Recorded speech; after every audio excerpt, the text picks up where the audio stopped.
È chiaro che se la Lega perde il Veneto, perde una parte essenziale della propria, non dico elettorato anche, ma della propria identità.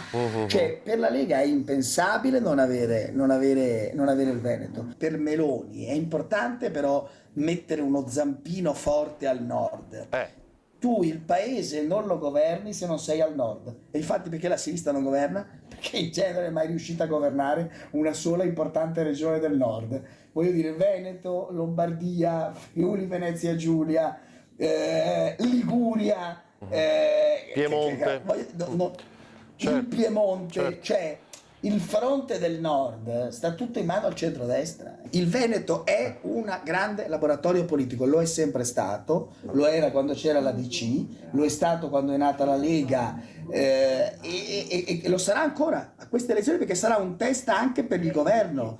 Cioè non dare alla Lega il Veneto vorrebbe dire vorrebbe dire che Meloni getta un guanto di sfida alla Lega. Secondo me se non gli dà il Veneto rischia la crisi di governo. Questa è la mia anticipazione, secondo me. Però può essere che vinca con Speranzoni il braccio di ferro e dica Salvini dove va senza di noi?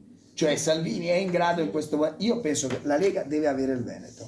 Se non ce l'ha gli fa un casino a Giorgia Meloni. Credo. Salvini però sa che Meloni è molto forte. Cioè se Salvini va a vedere i dati elettorali vede che ormai Fratelli d'Italia, come ti dicevo prima, in Lombardia e in Veneto è già una forza consistente.